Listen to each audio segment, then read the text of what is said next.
ഒലക്കര മൂട്. എൻ്റെ കയ്യിലൊരു സാധനമുണ്ട്, എന്താണെന്നല്ലേ? ഇത് പോരാന്ന് തോന്നുന്നു. വെളുക്കുമ്പം PR പണിക്കൊന്ന് പോയിട്ട് മുക്കേനെ വെളുപ്പിച്ചോനേ, നല്ല കിളിച്ചുണ്ട മാമ്പഴം കടിച്ചും കൊണ്ട് എന്നോട് കിന്നാരം പറഞ്ഞവനെ. വരികൾ ശ്രദ്ധിക്കുക. വെളുക്കുമ്പം PR പണിക്കൊന്ന് പോയിട്ട് മുക്കേനെ വെളുപ്പിച്ചോനേ, നല്ല കിളിച്ചുണ്ട മാമ്പഴം കഴിച്ചും കൊണ്ട് എന്നോട് കിന്നാരം പറഞ്ഞവനെ. ഡ്രസ്സിലാവും കേട്ടോ. ഇനി അടുത്തത് കൈകുട്ടിക്കളിയാണോ? അല്ല, കുമ്മിയടിയാണ്. എന്ത് പൗഡറും കൊണ്ട് രാവിലെ ഇരിക്കും? വെളുപ്പിക്കുക. ഞാൻ വെളുപ്പിക്കുക. നിങ്ങൾക്ക് മാത്രമേ വെളുപ്പിക്കാൻ പറ്റത്തുള്ളൂ, നമുക്കും വെളുപ്പിക്കാം. എന്ത് വെളുപ്പിക്കല്? ഞങ്ങൾ പൗഡർ ഇട്ടാ വെളുക്കില്ല കേട്ടോ. Note the point. അങ്ങനെ ഇട്ടാലും വെളുക്കില്ല കേട്ടോ. പറഞ്ഞു വരുന്നത് ഞാനൊന്നും പറഞ്ഞില്ല, ഞാൻ വെളുപ്പിക്കുന്നതിനെ കുറിച്ച് പറയുന്നുള്ളൂ. എന്തോ ദ്വയാർത്ഥത്തിൽ പറയുന്നത്? ഒരു ദ്വയാർത്ഥവും ഇല്ല. ആർക്കും തരില്ല, ഞാൻ വെളുപ്പിക്കും. പൗഡർ ഇട്ട് ആര് വെളുപ്പിക്കുന്നു? ആരും അറിവില്ലെന്നാ വിചാരം. ആര് വെളുപ്പിച്ചു? കുമ്മായിട്ട് വെളുപ്പിച്ചെന്ന് ആരും അറിവില്ലെന്നാ വിചാരം. ആരാ ഇപ്പൊ വെളുപ്പിച്ചെന്ന്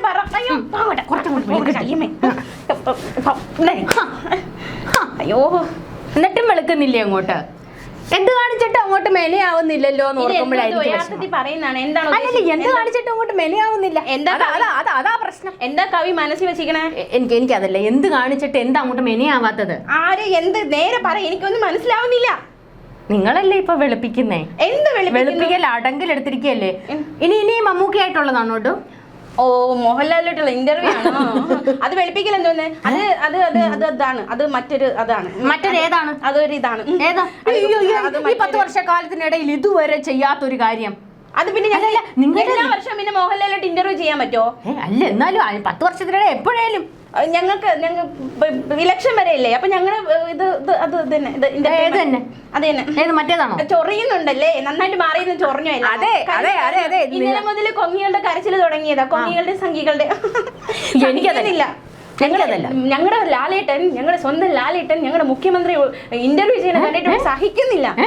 ഞങ്ങളുടെ ലാലേട്ടൻ മറ്റേ അയോധ്യയുടെ ഉദ്ഘാടനത്തിന് മറ്റേ മോദി എന്തോ സാധനം കൊണ്ട് കൊടുത്തപ്പോഴത്തേക്ക് അത് വാങ്ങിച്ച മോഹൻലാലിനെ നിങ്ങൾ സംഖ്യയാക്കിയവരല്ലേടോ? അത് ഓർമ്മിപ്പിക്കണം. അങ്ങനെ അപ്പൊ സംഖ്യയായിരുന്നു. പക്ഷേ ഇപ്പൊ CPM. ഞങ്ങളുടെ ചങ്കിനകത്ത് ലാലേട്ടൻ, അതിന്റെ പേരിനകത്ത് തന്നെയുണ്ട് ലാൽ സലാം. ചങ്കിനകത്ത് നെഞ്ചിനകത്ത് ലാലേട്ടൻ, മുണ്ട് മടക്കി ലാലേട്ടൻ, കമ്മികൾ. അങ്ങനെയാണോ? മുഖം തുടക്കി അല്ല, മെനയാകുന്നില്ല. എന്ത് ചെയ്തിട്ടും മെനയാകുന്നില്ല. അത് ഇവിടെ ജനങ്ങൾക്ക് അവരുടെ ഉള്ളിലുണ്ട്. ഞങ്ങൾ ചെയ്ത കാര്യങ്ങളും അവർക്ക് നന്നായിട്ട് അറിയാം. ഇവിടെ വീട്ടിൽ പോയി കപ്പ തിന്നണത് പോലെയും വീട്ടിൽ അടുക്കള കയറി മറ്റേ പാത്രം കഴുകുന്നത് പോലെയല്ല. പാത്രം കഴുകിയതാരായിരുന്നു? MA baby. അല്ല, MA ബേബിയെ ഞാൻ അധിക്ഷേപിക്കത്തില്ല. കാര്യം എന്താണെന്നറിയാമോ? ആ മനുഷ്യൻ അങ്ങനെയാണ്. കാരണം ഉണ്ട പാത്രം കഴിച്ചു കഴിയുമ്പോൾ കഴുകി വെക്കുന്ന അദ്ദേഹത്തിന്റെ ശീലമാണ്. അതുകൊണ്ട് ഞാൻ അദ്ദേഹത്തെ കളിയാക്കത്തില്ല. പക്ഷേ ഇത് മറ്റേ തെരഞ്ഞെടുപ്പ് എടുക്കുമ്പോഴുള്ള എല്ലാ കാലത്തെയും മറ്റേ സ്ഥിരം ഇതാണല്ലോ. എന്താ പറയുന്നത്? കീഴ്വഴക്കമാണല്ലോ. അടുക്കളയിൽ കയറുക, കപ്പ തിന്നുക, അതെ, മുറ്റം തൂത്ത് കൊടുക്കുക. ജനങ്ങൾ നെഞ്ചിലേറ്റിയ 2 പേർ. ഒന്ന് മലയാളത്തിലെ നടന വിസ്മയ മോഹൻലാൽ, മറ്റേത് മലയാളത്തിലെ മുഖ്യമന്ത്രി. അതിന് നാട്ടുകാരിപ്പോ കരക്കമ്പി പറയുന്നത് 2 മികച്ച അഭിനേതാക്കൾ ഒന്നിച്ചു. ഓ, അത് മോഹൻലാൽ നന്നായിട്ട് അഭിനയിക്കുന്ന നാട്ടുകാർക്ക് മൊത്തം അറിയാം. രണ്ട് അഭിനേതാക്കൾ, ഒരു അഭിനേതാവ്, ഒരു മുഖ്യമന്ത്രി. നാട്ടുകാർക്ക് VD സതീശനായിരിക്കും പറഞ്ഞു നടക്കുന്നത്. VD സതീശൻ ഇത് കേട്ടോണ്ട് VD സതീശന് മറ്റേ മമ്മൂട്ടിയെ വിളിക്കാൻ വരുന്നുണ്ടെന്ന്. മമ്മൂട്ടി പോവില്ല, മമ്മൂട്ടി ഞങ്ങളെ മതി. അല്ല, പക്ഷെ VD സതീശനും വേണോന്ന് ഇത്തല്ലേ ഒരെണ്ണം. അപ്പൊ ജോയിസ് മറ്റിയിട്ട് അല്ലല്ലേ, എനിക്ക് തോന്നുന്നു അഖിൽമാരായി. അഖിൽമാരാർ BJP പോയില്ലേ? പോയി. സീറ്റ് കൊടുക്കാത്തോണ്ടല്ലേ വെളുക്കുന്നില്ല, മെനയാകുന്നില്ല. വെളുക്കുന്നുണ്ട്. അതെ, ഞങ്ങൾക്ക് ഈ വെളുപ്പിക്കലിന്റെ യാതൊരു ആവശ്യമില്ല. ജനങ്ങളുടെ മനസ്സിൽ ഞങ്ങളുടെ 10 വർഷത്തെ വികസനങ്ങൾ അവരുടെ ഉള്ളിൽ കയറിയിരിക്കുന്നുണ്ട്. കഴിഞ്ഞായിരുന്നു. 10 വർഷത്തെ വികസനം, വർഗീയ കലാപമില്ലാത്ത 10 വർഷം, പവർ കട്ട് ഇല്ലാത്ത 10 വർഷം, റോഡെല്ലാം റെഡിയായി, അവസരങ്ങളായി, ജോലിയായി, എന്തൊക്കെയായി. മൈ ഗോഡ്, എനിക്ക് എന്ത് മാറ്റമാണ് മാറിയത്. അതെ, ജനങ്ങൾക്ക് ഇതൊക്കെ മനസ്സിലുണ്ട്. നിങ്ങൾ എന്തൊക്കെ പറഞ്ഞാൽ, ഏത് ശബരിമല പൊക്കിക്കൊണ്ട് വന്നാലും ഇതെല്ലാം ജനങ്ങളുടെ മനസ്സിലുണ്ട്. എന്നിട്ട് ശബരിമല എന്ന് കേൾക്കുമ്പോഴേ നിങ്ങൾ ഓടുകയാണല്ലോ. ആരോടുന്നു? പ്രതിപക്ഷം ഓടുന്നു. മോഷ്ടിക്കുക, മോഷണവും ഉണ്ട് അതിനിടയില്. അത് എന്തിനാ? പിള്ളേച്ചൻ കട്ടതൊന്നും അല്ല, പിള്ളേച്ചനല്ല, മാധവൻ കട്ടതൊന്നും ചേക്ക് വിട്ട് പുറത്തു പോയില്ലെന്ന്. നമ്മളെ വിവരമൊക്കെ എടുത്തു വെച്ചിട്ട് എന്ത് ചെയ്യും? നമ്മുടെ വിവരമൊക്കെ എടുത്തു വെച്ചിട്ട് എന്താ ചെയ്യാൻ പോകുന്നത്? കോവിഡ് കാലത്ത് നിങ്ങൾ കുറെ വിവരം അമേരിക്കൻ കമ്പനിക്ക് വിറ്റില്ലേടോ? വിറ്റില്ലേ? ഞങ്ങൾ വിറ്റില്ല. അത് വിറ്റില്ലേ? അതുപോലെ തെരഞ്ഞെടുപ്പ് അടുക്കുമ്പോഴത്തേക്ക് എന്റെ ദൈവമേ, പ്രചാരണത്തിന് വേണ്ടി സർക്കാർ ഖജനാവിൽ നിന്ന് കാശ് മുടക്കി സർക്കാർ പരിപാടിയാണെന്ന് പറഞ്ഞുകൊണ്ട് CPM ബൂസ്റ്റപ്പ് ചെയ്യുക. ഉളുപ്പുണ്ടോടോ? ഇവിടെ പ്രചാരണം നടത്താൻ നിങ്ങളുടെ പാർട്ടി ഓഫീസിൽ നിന്ന് ഫണ്ട് എടുക്കണോ? അങ്ങോട്ട് ചെയ്തിട്ടുണ്ടല്ലോ, ഉമ്മൻചാണ്ടിയും മോഹൻലാലും തമ്മിൽ ഇന്റർവ്യൂ ചെയ്തിട്ടുണ്ടല്ലോ. അവര് ചെയ്യുമ്പോ ഞങ്ങൾ ചെയ്യുമ്പോ എന്തോഹി. അതും കോപ്പി അടിച്ചതാണല്ലേ ഉമ്മൻചാണ്ടിയുടെ?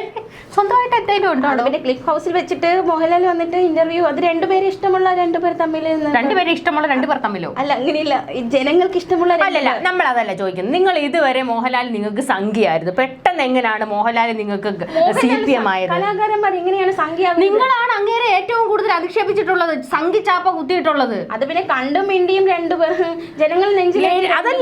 അതല്ല ഏതെങ്കിലും ഒരു BJP കാരനുമായിട്ട് മോഹൻലാൽ ചിരിച്ചോണ്ട് നിൽക്കുന്ന ഒരു ഫോട്ടോ കണ്ടു കഴിഞ്ഞാൽ അന്നേരം തുടങ്ങും സംഘി എന്നും പറഞ്ഞോണ്ട്. അതെ, ഇത് പപ്പയല്ലല്ലോ, കപ്പ കറക്കുന്നത് പോലെ, തിന്നുന്നത് പോലെയോ പന്ത് കറക്കുന്നത് പോലെയൊന്നും അല്ല കേട്ടോ ഞങ്ങളുടെ പ്രചാരണം. ഇനി എങ്ങനെയൊക്കെ? അതെ, ഇവരുടെ പ്രചാരണം ഇങ്ങനെയൊക്കെയാ. കനകോലുവിന് വേണ്ടി ഒരു PR ഏജൻസി പ്രവർത്തിക്കും. കിണർകോലു എന്തേ? കിണറേഷൻ ഇല്ല. കിണർകോലു എന്തേ നിങ്ങളുടെ? അത് പിന്നെ ഞങ്ങള് കിണർകോലു ഇറക്കുന്നത് എല്ലാ അടപടലും ചീറ്റുക.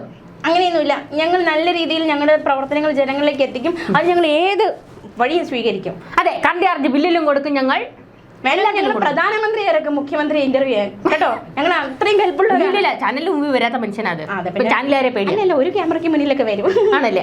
അത് ശരിയാ. നിങ്ങൾ മറ്റേ അനിയൻ ബാവ ചേട്ടൻ ബാവ ആവുമ്പോ പിണറായി വിളിക്കുമ്പോ വരുമായിരിക്കും. എന്നാ പിന്നെ രാഹുൽ ഗാന്ധിയെ കൊണ്ട് ഇന്റർവ്യൂ ചെയ്യിക്കാം കേട്ടോ. അതെനിക്ക് തോന്നുന്നില്ല രാഹുൽ ഗാന്ധി വരുമെന്ന് എനിക്ക് തോന്നുന്നു. പിന്നെ ഞങ്ങളുടെ വികസന പ്രവർത്തനങ്ങൾ, ഇവിടുത്തെ മീഡിയകൾ ഞങ്ങളുടെ വികസന പ്രവർത്തനം ഞങ്ങളത് പുറത്തേക്ക് കൊണ്ടുവരുന്നു, ജനങ്ങളിലേക്ക് എത്തിക്കാൻ ശ്രമിക്കുന്നു. നിങ്ങൾ വികസനം കാണിക്കൂ, വികസനം ചെയ്തു. നിങ്ങളുടെ വികസന പ്രവർത്തനങ്ങൾ ജനങ്ങൾ കാണുന്നുണ്ട്.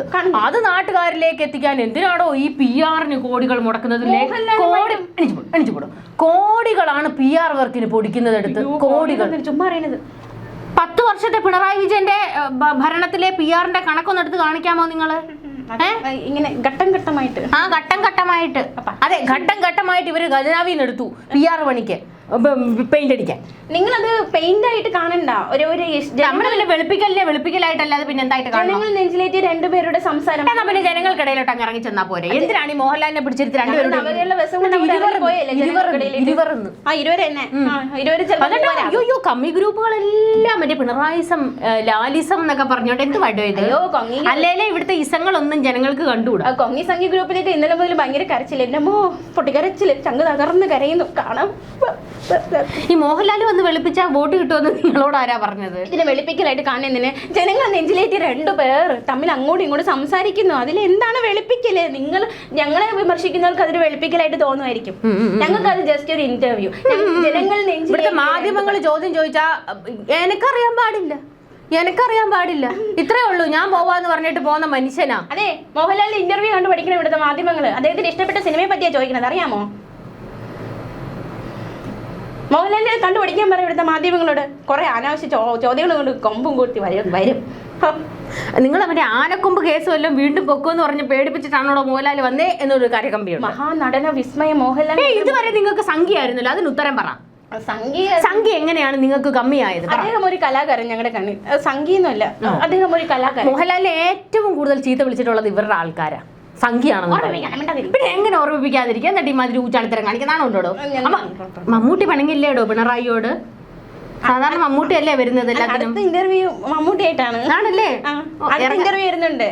2 മാസവും കൂടെ ഉണ്ട്. ഈ 2 മാസം സിനിമാ താരങ്ങളുമായിട്ട് ഇന്റർവ്യൂ മുഖ്യം തിരക്കാ, വേറെ ഒന്നും നോക്കാൻ സമയമില്ല. അത് പിന്നെ ഞങ്ങളുടെ നൂതനമായ ആശയങ്ങൾ വീട്ടിൽ പോയി കപ്പ കഴിക്കുന്നതിന് പകരം ഇത്തരത്തിലുള്ള ആശയങ്ങൾ എത്ര വർക്കൗട്ട് ആവും. അല്ല, നിങ്ങൾ വലിയ തോതിൽ പ്രചാരണത്തിന് അങ്ങോട്ട് ഇറങ്ങിയിട്ടില്ലല്ലോ, അപ്പൊ നിങ്ങളും കപ്പ കഴിക്കും? ഇല്ല, ഞങ്ങൾ കപ്പ വീട്ടിൽ പോയി കപ്പ എന്തോ സംഭവം എന്നറിയാവോ? വീട് കയറി ഇറങ്ങാൻ ഇവരുടെ ആൾക്കാർക്ക് പേടിയാ. ശബരിമല ചോദ്യം വന്ന് അണ്ണാക്കിലെ പിരിവിട്ടും. അപ്പൊ നോക്കിയപ്പോഴത്തേക്ക് എല്ലാരും കാണുന്ന ഒരു പരിപാടി മോഹൻലാലിന്റെ ഒരു പരിപാടിയാണല്ലോ. അതാണോടോ? മിണ്ടായിരിക്കും, ഞങ്ങൾക്ക് അതിന്റെ ആവശ്യമില്ല. ജനങ്ങൾ അതവിടെ നിൽക്കട്ടെ. ജനങ്ങൾ നെഞ്ചിലേക്ക് 2 പേർ, അതല്ലേ ഞാൻ പറഞ്ഞു. ഇടയ്ക്കിടയ്ക്ക് പുട്ടിന് വീര പോലെ പറയണ്ട, ഞാൻ പറയാം. എന്നിട്ട് ഞാൻ ചോദിക്കട്ടെ, കോടതിയിൽ നിന്ന് കിട്ടിയായിരുന്നല്ലോ ഭേഷായിട്ട്? സർവേ റദ്ദാക്കിയതല്ലേ? സർവേ റദ്ദാക്കിയത് മാത്രമല്ല, ഇവരെ ചോർച്ചയില്ല. അത് ഞങ്ങൾ ഞാൻ പറഞ്ഞില്ലേ, നിയമസഭാ തെരഞ്ഞെടുപ്പിന് വേണ്ടിയിട്ട് എന്ത് വഴിയും ഇവർ ആലോചിക്കും. അങ്ങനെ ഉരുത്തിരിഞ്ഞ ഒരു കിണർകോലുവിന്റെ തലയിൽ ഉദിച്ചതായിരിക്കും ഇതല്ലേ? സർക്കാർ ജീവനക്കാരുടെ ഡേറ്റകൾ മോഷ്ടിച്ചു മുഖ്യമന്ത്രിയുടെ ഓഫീസ്. കോടതി കൊടുത്തു, കോടതി എടുത്തിട്ടത് ഇതോ കളിച്ചായിരുന്നു. നാണമില്ലേ ഡേറ്റ മോഷ്ടിക്കാൻ എന്നാണ് കോടതി ചോദിച്ചത്. CM ഓഫീസിനെ നേരിട്ട് വിമർശിക്കുകയായിരുന്നു. അതായത് സർക്കാർ ഉദ്യോഗസ്ഥരുണ്ടല്ലോ, സ്പാർക്ക് വഴിയാണ് ഇവരുടെ സാലറി ഒക്കെ പോകുന്നത്. അവിടെ നിന്ന് ഇവരുടെ വിവരങ്ങൾ ചോർത്തി, ഇവരുടെ മറ്റേ ഫോൺ നമ്പറുകൾ ശേഖരിച്ച് ഫോൺ വിളിച്ച് കിണർകോലുവിന്റെ ആൾക്കാർ ഇറങ്ങി ഫോൺ വിളിച്ചിട്ട് നിങ്ങൾക്ക് മറ്റേ ലോൺ കിട്ടും, നിങ്ങൾക്ക് DA കൂട്ടി, നിങ്ങൾക്ക് മറ്റേ ഏതാണ്ടൊക്കെ കൂട്ടി എന്നൊക്കെ പറഞ്ഞുകൊണ്ട് ആണ് വിളിച്ചത്. അവർ സർക്കാർ ഓഫീസിൽ നിന്ന് വിളിച്ചപ്പോഴത്തേക്ക്, മറ്റേ തെരഞ്ഞെടുപ്പ് പ്രചാരണത്തിന് വിളിച്ചപ്പോഴത്തേക്ക് ആൾക്കാർക്ക് ഡൗട്ട് തോന്നി, അവരോട് കേസ് കൊടുത്തു. അതെ, ഞങ്ങൾക്ക് ഡേറ്റ ചോദിച്ചു. നാണം ഉണ്ടോ നിങ്ങൾക്ക്? അതെ, നിങ്ങൾക്ക് മറ്റേ KSRTC-യിലും കറണ്ട് ചാർജ് ബില്ലിലും ഒക്കെ എഴുതിയാ പോരെ? ഇനി വിളിച്ചുകൂടെ ബുദ്ധിമുട്ടിക്കണോ നാട്ടുകാരെ? നൂതന ആശയങ്ങൾ വന്ന 10 വർഷം, കത്രിക വെച്ച 10 വർഷം, അത് കഴിഞ്ഞില്ലായിരുന്നു. സമ്മതിക്കില്ല. കത്രിക വെച്ച കാര്യത്തിനെ കുറിച്ചൊക്കെ മോഹൻലാലിനെ കൊണ്ട് ചോദിപ്പിച്ചായിരുന്നു. എല്ലാവർക്കും ജോലി കിട്ടിയ 10 വർഷം. അതാ ഞാൻ പറഞ്ഞത്, ഇവിടുത്തെ മാധ്യമങ്ങള് മോഹൻലാൽ എന്ന ഇന്റർവ്യൂവറിനെ കണ്ടുപഠിക്കണം. എന്തൊക്കെ ചോദിക്കണം, എന്തൊക്കെ ചോദിക്കരുത്. നിങ്ങൾ എഴുതി കൊടുത്തത് ചോദിച്ചു, അത്രയല്ലേ ഉള്ളൂ. നിങ്ങൾ എഴുതി കൊടുത്തു, നിങ്ങൾ എഴുതി ചോദ്യങ്ങൾ കൊടുത്തു. അല്ലാതെ എന്നെ മോഹൻലാൽ കുത്തിയിരുന്ന് ചോദ്യം ചോദിക്കാം, എനിക്ക് പോടോ അങ്ങോട്ട് എഴുന്നേറ്റേ. അത് പിന്നെ പാകത എന്താണ് അദ്ദേഹത്തെ കണ്ട് പഠിക്കണം. ഇന്റർവ്യൂവർ എങ്ങനെ ആയിരിക്കണമെന്ന് മോഹൻലാലിനെ കണ്ട് പഠിക്കണം. അതെ, സംഖ്യയൊക്കെ എത്ര പെട്ടെന്നാണോ കമ്മിയായത്? അത് കമ്മിയെന്ന് പറഞ്ഞു. അദ്ദേഹം ഒരു കലാകാരൻ. നിർത്തൂ, സംഘപരിവാറുകാർ കരച്ചില്ല. മോഹൻലാൽ ഞങ്ങളുടെയാണെന്ന് പറഞ്ഞുകൊണ്ടായിരുന്നു അവരിരുന്നത്. നിങ്ങൾ അവരുടെ മൂട്ടിൽ പടക്കം പൊട്ടിക്കാൻ പാടുണ്ടായിരുന്നു? രാജീവ് ചന്ദ്രശേഖർ ചോദിച്ചിട്ട് അവസരം കൊടുത്തില്ല മോഹൻലാൽ. അതാ ഞാൻ ചോദിച്ചത്, ഏതെങ്കിലും കേസെടുത്ത് മേശപ്പുറത്ത് വെച്ച് പേടിപ്പിച്ചിട്ടാണോ വന്നത്? അങ്ങനത്തെ തൊട്ടിപ്പണി സ്റ്റീഫൻ ചെയ്യില്ല. നിങ്ങൾക്ക് തൊട്ടിപ്പണി അല്ലേ അറിയൂ, അതിനാണ് കോടതിയിൽ നിന്ന് കിട്ടിക്കൊണ്ടിരിക്കുന്നത് ഭേഷ. ഞാൻ വെളുപ്പിക്കട്ടെ.